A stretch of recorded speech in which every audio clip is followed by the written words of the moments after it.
Bonjour à tout le monde pour une nouvelle vidéo pour la formation de la visite médicale, pour la formation des délégués médicaux. Et aujourd'hui, on va voir le deuxième cours. Ça consiste dans c'est-à-dire la physiologie. La physiologie, en fait, on va voir plusieurs cours de la physiologie. Et plus précisément, aujourd'hui, on va voir la physiologie du système cardiovasculaire. C'est un peu compliqué, mais il faut un peu de concentration. Donc, je vous demande de se concentrer un petit peu pour comprendre mieux la vidéo. Donc je vais commencer le cours tout de suite. On va commencer par le cours. Donc toujours la partie physiologie.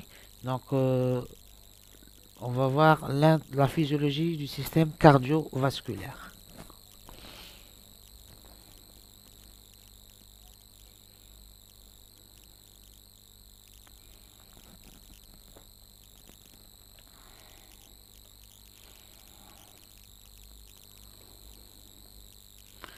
Voilà, donc comme vous le savez, le cœur c'est une pompe qui n'arrête pas de pomper, n'arrête pas de pomper jusqu'à la mort. Donc c'est une pompe comme vous voyez ici, il exerce deux activités, c'est la contraction et le relâchement.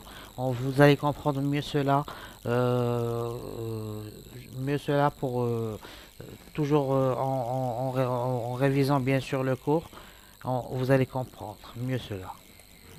Voilà, donc le cœur il est situé au centre. Ça c'est l'objectif de l'enseignement de la physiologie cardiovasculaire, le programme des cours. Donc là, c'est une coupe transversale du cœur. C'est une coupe transversale du cœur qui présente ici, vous avez toujours de la notion de la visibilité du cœur, c'est quoi?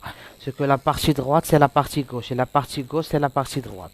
Donc toujours, vous voyez dans cette vision-là. Donc la partie droite, si on couple, la partie droite, c'est celle, non, la partie droite, c'est celle-là, et la partie gauche, c'est celle-là. Donc, par exemple, ici, on a l'oreillette droite. En bas, on a le ventricule droit par l'intermédiaire de la valve auriculo-ventriculaire. Et ici, on a l'oreillette gauche et le ventricule gauche. Ici, vous avez la veine supérieure et la veine cave supérieure et la veine cave inférieure. Plus clair que ça, que cela, donc là, vous avez la veine cave supérieure. Donc, on a une flèche en bleu. Ça présente la circulation de sang dans le cœur. Donc, ça commence par les veines. Tout d'abord, il faut comprendre la notion du veine et d'artère. La veine, c'est tout ce qui vient au cœur. Tout le sang qui vient au cœur, ça s'appelle veine. Et les autres vaisseaux que le sang va sortir avec ces vaisseaux, on les appelle les artères. Donc là, c'est une veine cave supérieure. Ici, on a une veine cave inférieure, c'est pas visible, mais on va voir ça par la suite. La veine cave supérieure, on a le sang qui va être expulsé vers l'oreillette droite. Après, par l'intermédiaire de la valve auriculo-ventriculaire, il va être expulsé vers le ventricule droit. Et par la suite, il va être distribué par les artères pulmonaires, que ce soit droite ou bien gauche. Ça, c'est la partie gauche, la partie droite du cœur. Pour la partie gauche, on a les veines pulmonaires. Les veines pulmonaires gauche et les veines pulmonaires, ils ne sont pas visibles, mais on va voir par la suite. Vous aurez une autre image qui va vous expliquer mieux cela. Donc ça, juste à titre d'information. Donc les chiffres pour le cœur, c'est 12 centimètres de taille. Le poids, c'est 250 à 350 grammes. La fréquence, c'est 60 à 80 fréquents par minute. Les battements par jour, c'est 100 000 battements par jour. Les battements par vie, c'est 3 milliards. Le volume d'éjection, c'est 80 millilitres de battements. Et le volume d'éjection par jour, c'est 8 millilitres par jour. Donc pour le plan du cours, on va voir le rôle de l'appareil cardiovasculaire, l'anatomie du cœur, l'histologie, la propriété de cellules cardiaques, les grandeurs circulatoires. On va commencer par le rôle de l'appareil cardiovasculaire. Donc le rôle de l'appareil cardiovasculaire, c'est un système qui est fermé, qui assure la fonction du transport et d'échange.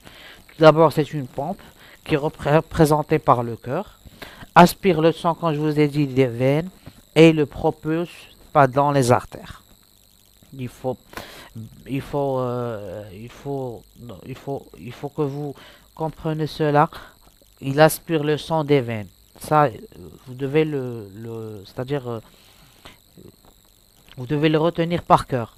Aspire le sang des veines et le propulse des artères. Le réseau vasculaire, représenté par les artères, les capillaires et des veines. Ça, c'est le réseau vasculaire. Le transporteur, c'est le sang.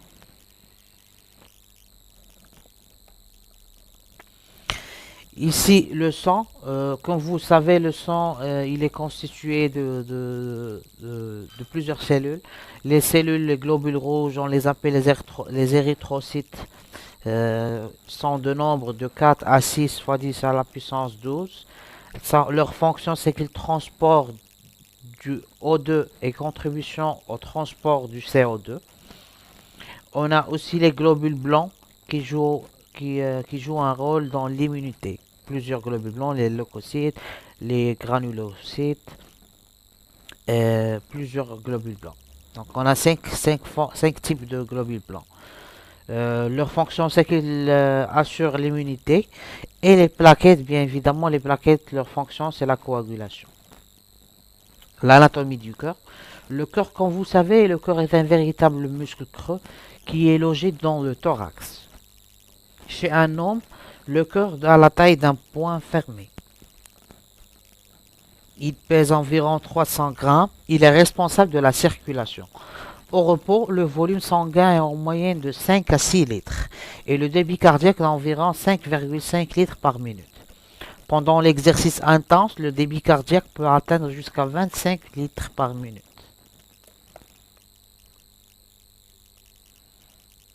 Et comme vous voyez, il est situé entre le deuxième côte en haut et le cinquième côte en bas et le diaphragme dans le milieu du sternum. Le cœur est formé de deux moitiés distinctes sans communication. Le cœur droit, comme je vous ai expliqué tout à l'heure, et le cœur gauche. Donc le cœur droit branché sur la petite circulation, qui est la circulation entre le cœur droit et les poumons, et le cœur gauche branché sur la grande circulation, qui est le cœur gauche et les autres organes. Séparés par une cloison médiane étanche SIA-SIV, chaque moitié comprend deux cavités, l'oreillette en haut, base du cœur, et le ventricule en bas, la pointe du cœur inférieur. Donc, comme on l'a expliqué, la circulation pulmonaire ou petite circulation, c'est le cœur, le cœur droit bien sûr, le cœur droit qui est branché avec la petite circulation. Et comme vous le voyez ici, le cœur droit, il est branché avec la petite circulation, avec les poumons, à travers, c'est qu'il va transporter l'oxygène vers les branches et les bronchioles et finalement vers les alvéoles. Vous allez mieux comprendre cela lorsqu'on va aborder le cours du système respiratoire. Le cœur gauche, c'est la circulation systémique ou grande circulation. Comme vous voyez ici, c'est-à-dire il distribue le sang désoxygéné vers les